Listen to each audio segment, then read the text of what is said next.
Good morning. All India radio और राजसभा के analysis में आप सबों का स्वागत। अगर ऑल इंडिया रेडियो के अंदर न्यूज़ की बात करें तो वापस से वही कोविड-19 के बारे में बात की गई है, कुछ खास इम्पोर्टेंट नहीं है। नेक्स्ट देश देशांतर के अंदर बात करें तो export of agriculture, horticulture and goods के बारे में बात की गई है, डिस्कस करेंगे। नेक्स्ट द बिग पिक्चर के अंदर बात की गई है पाकिस्तान को लेकर के, तो उसको भी डिस्कस करेंगे। तो चलिए डिस्कशन स्टार्ट करते हैं। पहली न्यूज़ जो है हमारे पास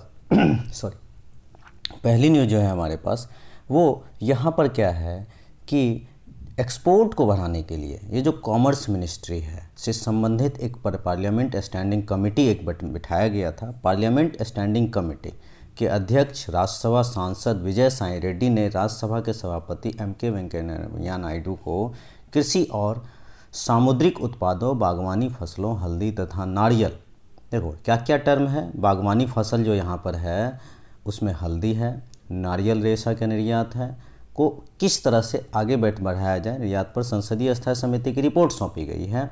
यहाँ पर बागवानी फसलों, हल्दी, नारियल रेशों निर्यात की रिपोर्ट में निर्यात की स्थिति और इसमें सुधार के सुझाव दिए गए हैं। मतलब भारत सरकार भी चाहती है कि किस तरह से इसको आगे बढ़ाया जाए। तो इसके बारे में बात की जाए तो सबसे पहली बात तो पूरे विश्व में प्रोडक्शन का भारत का दूसरा स्थान है, लेकिन सिर्फ और सिर्फ 4% हम जो है एक्सपोर्ट करते हैं। बहुत इंपॉर्टेंट बात है। चाहे चीनी हो, सब्जी हो, फल हो, इसमें कॉमर्स इंडस्ट्री एंड एग्रीकल्चर के थ्रू हम जरूर आगे बढ़ रहे हैं। कोविड भी है और लेकिन कोविड के मद्देनज़र रखते हुए भी इससे आगे हमने फसल अच्छी उगाई है। वर्ल्ड फूड सप्लाई चेन में हमारी भागीदारी जो है धीरे धीरे बढ़ रही है। हमने प्रोडक्शन बढ़ाया है लेकिन वैल्यू एडिशन नहीं कर पाए हैं। तो वैल्यू एडिशन की बात हो रही है, जैसे गेहूँ हो, चावल हो, फल हो, सब्जी हो, चाय हो, इसमें दूसरा स्थान है। जैसे अगर नॉर्मल बात करें तो केले में सबसे ज़्यादा हम उत्पादन करते हैं, लेकिन केले का वही पेरिशेबल आइटम होने के कारण एक्सपोर्ट नहीं कर पाते हैं। पार्लियामेंट स्टैंडिंग कमेटी ने यह भी कहा है कि यील्ड पर ध्यान देना होगा। यील्ड पर अगर ध्यान दिया जाए तो शायद बहुत कुछ हो सकता है। देखो एक्सपोर्ट में पीछे होने के कारण, और यही सजेशंस भी होगा। हमारे पास बुनियादी ढांचा मतलब इंफ्रास्ट्रक्चर की कमी है, तो इंफ्रास्ट्रक्चर बढ़ाया जाए। सजेशंस में उपलब्धता होनी चाहिए, तो उपलब्धता, सप्लाई चेन एकदम मस्ट है।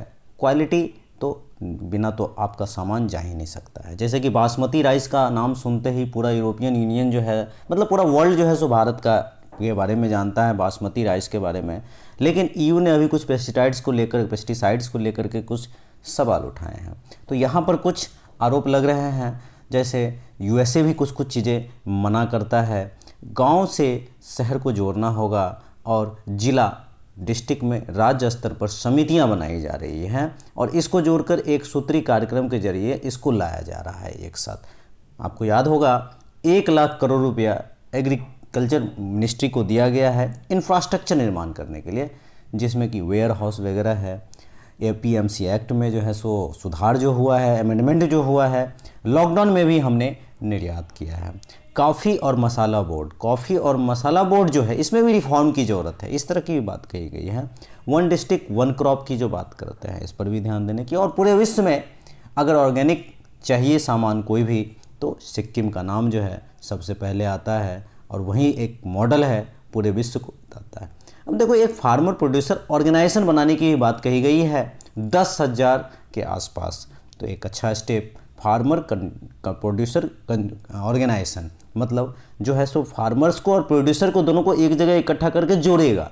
देखो जिंजर का क्या है कि जिंजर जो है एक केरला में भी होता है और एक नॉर्थ ईस्ट में भी होता है। तो ये केरला वाला जो ये साउथ का जो है सो इसकी डिमांड नहीं है, लेकिन इसकी डिमांड है नॉर्थ ईस्ट में, क्योंकि केरला वाले में, साउथ वाले में थोड़ा फाइबर ज़्यादा होता है और नॉर्थ ईस्ट वाले में, तो क्यों ना नॉर्थ ईस्ट वाले पे हम ध्यान दें।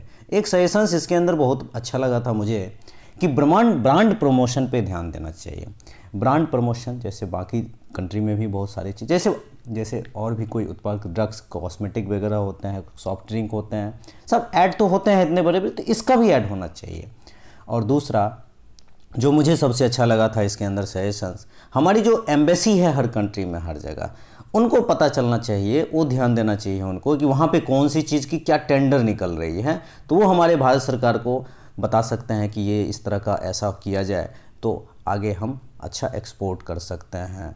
यहाँ पर गंटूर में ये स्पाइसेस पार्क बनाने की बात कही जा रही है, टर्मरिक को लेकर के, चिली को लेकर के, एग्रीकल्चर क्लस्टर बनाने की बात कही जा रही है। वैल्यू एडिशन अगर किया जाए तो हम बहुत आगे बढ़ सकते हैं। अच्छा आर्टिकल है ये, आप कह सकते हो, हमें तो बहुत अच्छा लगा। चलते हैं नेक्स्ट आर्टिकल पे। नेक्स्ट आर्टिकल की बात करें तो पाकिस्तान को ब्लैक लिस्ट में जाने से रोकने के लिए पाकिस्तान बहुत सारे कदम उठा रहा है। डिस्पैरेट है to come out the grey list due to the economic crisis के कारण उसकी बहुत हालत ख़राब है। सऊदी अरब जो है सो एड नहीं दे रहा है, उसका रिकॉर्ड आपको पता है अच्छी तरह से कितना ख़राब है, बिजनेस ख़राब हो चुका है। अब क्या कर रहा है FATF से बचने के लिए, यहाँ पर FATF तो आप समझते हो ना, जो समझते होगे, फाइनेंशियल एक्शन टास्क फोर्स। अगर कोई मनी लॉन्ड्रिंग का केस करता है तो उसको 2-3 श्रेणियां हैं, ब्लैक लिस्ट है, ग्रे लिस्ट है, इन सब में डाला जाता है। ऑलरेडी वो ग्रे लिस्ट में है। तो यहाँ पर क्या है, freezing the bank accounts is not very effective, मतलब बैंक अकाउंट्स को फ्रीज कर रहा है कुछ टेररिस्ट ऑर्गेनाइजेशन को, कुछ इंडिविजुअल्स को, तो दिखाने के लिए कि हम इस तरह का कार्य करते हैं। और अक्सर पाकिस्तान इस तरह का करता है, अनलाइकली यूज वर्क। जब FATF का कुछ होने वाला होता है, जब वर्ल्ड को दिखाना होता है, गिरफ्तार कर लेगा, कहेगा हम इसको ये सज़ा दे रहे हैं, वो सज़ा दे रहे हैं, लेकिन वो कुछ ही समय के लिए होता है। ये जो टेररिज्म को जो ये नर्चर्स करता है, पालन पोषण करता है, पूरे के पूरे कंट्री को जो है सो नुकसान करता है। Army will not allow Imran Khan to take any against terrorist. आपको पता है कि आर्मी का वहाँ पे वर्चस्व चलता है, उसको डिसीजन नहीं लेने देता है। अमेरिकन साइड में impact on the decision because of Pakistan. हाँ, अफ़गानिस्तान का जो एक एंगल है जिसमें दोहा पैक्ट हुआ था, आपको याद हो तो, अफ़गानिस्तान और तालिबान में, वो भी फैक्टर है एक बहुत बड़ा। चाइना कैन स्वे the votes in favour of Pakistan. China तो फेवर में ही करता है। अब देखो क्या है कि किस तरह से वो रोक सकता है अपने आप को, तो इंटरनेशनल कोऑपरेशन लेना होगा, इसको प्रेशर बनाना होगा, प्रेशर पाकिस्तान, एक्सपोज करना होगा टेररिस्ट को कि वास्तव में हमारे यहाँ टेररिस्ट होता है, हर कंट्री को कोऑर्डिनेट करना होगा। अगर इस तरह का कार्य करता है तो शायद वास्तव में रियल में ग्राउंड लेवल पे कुछ वर्क वो कर पाएगा। तो आज हमने इतनी सारी चीज़ें देखी, आज के न्यूज़ में इतना ही था। Thank you.